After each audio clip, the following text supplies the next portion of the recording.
Okay, if you made it through the first intro podcast, then thank you very much for listening. The second one and our first one about mountaineering. Again, I'm gonna give you a quick overview of how you should. Actually, I'm gonna talk more about how you should not get started in mountaineering based on my own experiences. And hopefully at the end, as I plan on doing in every single episode, I'm going to just lay out sort of the key takeaways. So that's the plan. I'm going to start with mountaineering again because this is very fresh. This is something I have never done until like 9 months ago or so. And I've been training very intensively in the last 8 months. We have my 3-day expedition to Mount Baker's coming up in about 10 days from now. So again, super fresh, a lot of lessons learned in this last 9 months, coming from zero knowledge and zero background. So here's how you could get started, or you should not get started. Okay. First, a little disclaimer. Actually, two disclaimers. One is I'm a very susceptible person to advertising. So I'm the kind of guy that watches TV commercial for ice cream and has to go to the convenience store to buy some. And second disclaimer is that my family, my last name, Dalemil or Dalemule in Italian, means the one who came from the mule, and literally, right? The one from the mule or off the mule, because it's from a very, very little 60 people village up in the Dolomite region in the Italian Alps. And not very fancy, to be honest, right? But about 200 years ago, even down to nearly 100 years ago, they were the people who were taking care of the mules and carrying stuff up and down and helping people, across the Dolomites, right, up in the mountain. So maybe there is some genetic, I wouldn't say predisposition, but interest on my part to start doing mountaineering. But again, I had no previous knowledge or experience doing it up until a few months ago. Here's what I did. Okay, I don't know what started. I don't remember. I think it was probably one of these movies about Everest on Netflix or the like that got my interest, something I've never done, and I enjoyed that. So I put that on my bucket list and I started to do some research. Again, I live in Connecticut, so a very close mountain here is Mount Washington. And I thought about doing that as a first step. And that's part of my takeaways towards the end is do not start in a mountain like that if it is your first mountain like I did. But I did my research as always, and for about a month and a half of research, I found one of the best, if not the best, guides up there. I'm not going to say their names, but they're very well known. They know that mountain very well. They're the owner of the guiding service is a very famous guy, kind of a celebrity, I could say. And so I said, and he had good recommendations from other people that I talked to. So I went with them, and I planned my trip. So again, no previous experience.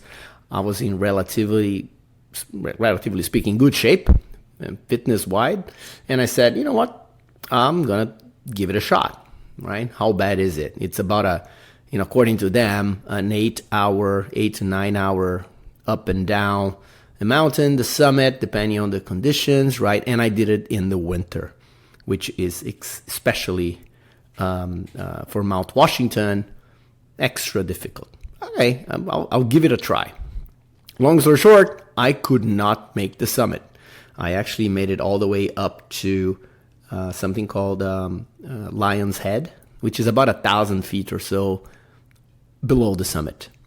Winds are super strong, and honestly, even if the winds were not strong, physically and maybe mentally, I think I will never have reached the summit, right? Period.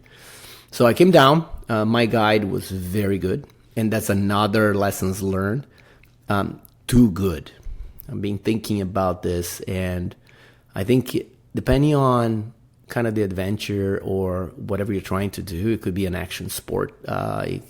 It's a combination of your skill sets and your guides and your training and equipment. So if I think about mountaineering, for instance, compare it to scuba diving, right? Mountaineering is very much about your fitness, your mental fitness, and your body's fitness, both of them. Not so much about equipment, right? And it's a lot about who your team is, your guide, who are you climbing with. Now, if you switch it to scuba diving, which I'm way more familiar, it's a little bit different, right? It's not so much, of course, your body is important, but it's very much about your training, your ability to use the equipment itself, right? And where you're diving, the conditions of the dive. So again, depending on the ice peak that I'm going to use to climb Mount Washington is not as important as, my level of fitness to be able to do it. So again, it's a different combination depending on the adventure, right? Depending on what you're trying to do is this combination of, fitness, team support, your plan, the skills. Do you need practice, right? If you're on skateboarding, you're not going to start overnight, right? You're going to have to practice. Mountaineering is pretty much walking uphill, so you don't have to practice a lot, but it is a very specific level of fitness that you need to develop over time. So again, that's sort of the second learn. And then about the guiding service, I selected this guy who is extraordinary. I mean, the guy is 61, bearing in mind that I'm 49, and he kicked my ass. It was a breeze for him. Then I came to find out afterwards that he had climbed the 7 summits, the highest peaks in all 7 continents. And he does this for a living, of course, and he can climb Mount Washington, several times a week. So again, that big difference, that big gap is also important.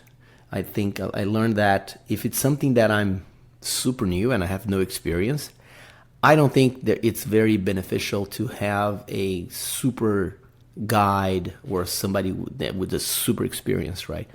I think it's better if I have somebody that is not that extraordinary. However, let's again, if I switch to diving, when I was diving in the Blue Hole, I wanted the best diver with me, diver with me. Why? Because I'm already at another level. I wasn't it wasn't my first dive. So I think it depends on how you can benefit from the skill sets of your guide, whether or not you are very good at or good at certain activities. So that was how I started. So did not summit, came down exhausted. And I will talk more about in the fitness part, but when I got back to the car, I wanted to throw up, right? And later on, I figured out that was not because I didn't eat anything or I ate something. It was just because my core wasn't, strong enough. So I said, okay, look, I'm going to try to do this again. It was not a fun experience, but it was not that bad. I'll give it another shot. So I trained. So I get there are some podcasts, by the way, about fitness for mountaineering. So I listened to them. Research on the internet. I said, okay, my fitness level needs to be better, especially my cardio. So I did that for about a month and a half. Clearly not enough, by the way. And I tried again. Also still in the winter. Mount Washington, same guide, same pretty much everything. And this time I actually was able to reach the summit. However, it was a combination of bad planning, knowing when to turn around, knowing my own limits. So we made it, right? and I was happy, but coming down was very, very difficult, right? I exhausted all my reserves. Again, later on the fitness part, I'll describe, now I know exactly what happened, right? And how I was just burning carbs and I ran out of carbs to burn. It was a total of 12-hour, up and down the summit. We left the mountain at 10:15 p.m., which was quite dangerous because, again, no rescue, just pretty much the two of us in the whole mountain at night, right? So it was not fun. On the contrary, right? I was, a couple moments there that I said, you know what? I think I'm screwed. So what did I do? Again, I'm kind of stubborn, and I said, okay, if I want to do this again, I need a plan, right? Clearly, the combination of having this super alien, as I called him, of a guide, and my lack of fitness specifically for mountaineering, and my lack of sort of skills to some extent, although again, it is pretty much about walking uphill, except for some climbing specific parts of that mountain. I needed to take this at a whole new level, right? So at that point, I said, okay, what did I learn, right, from this? One is, again, this combination of having a guide that matches your skills. As I was looking, I'm still looking to climb one of the mountains in the Himalayas next year. I've been thinking about, should I even select somebody like Nims Dai, the guy from 14 Peaks on Netflix. If you haven't watched it, I strongly recommend. Or should I get a Western, right? Because the reality is he's from Nepal and he has more red blood cells than I do, and they can run, up Everest, while I can't, right? Even if I stay there for like a few years. So selecting the guide is super important when you're starting something. I mean, I'd recommend that it not be the best of the best, like the Red Bull athlete as a guide, unless you have experience in whatever activity you're doing. Second thing is there is this combination of, depending on what you're doing, right? What is more important? It is training, it is practice, or it is just, is fitness, is it equipment, is it the right plan? And it all varies. So for mountaineering, again, as we'll be talking about mountaineering for the next episodes, it is more important to have the right fitness for mountaineering. It is the mental preparedness, fitness, whatever. Sorry, I'm Brazilian, guys. I got to put up my accent. To mental strength to be able to actually do these activities for hours is also super important. Picking the right guide is super important, and less so is the equipment, right? Equipment is important, but it's not going to make or break it. Those are sort of the three things, and I'm going to cover them in the upcoming episodes. We'll talk about equipment, we'll talk about plans, development and skills, some specific skills, but again, those are the less important things compared to who your guide is, and your fitness level. So again, that was sort of how I started. I've been practicing and training a lot since that happened, and that was about 6 months ago. I have, as I mentioned, a Mount Baker expedition coming up in 10 days, and where I'm going to put all this training to practice. And one last piece, right, of advice if you're starting something is you need to be super consistent. Right? I'm very stubborn. And you have to train. And if training is, what it takes, you gotta put the time, right? You gotta put the effort, and you can find time.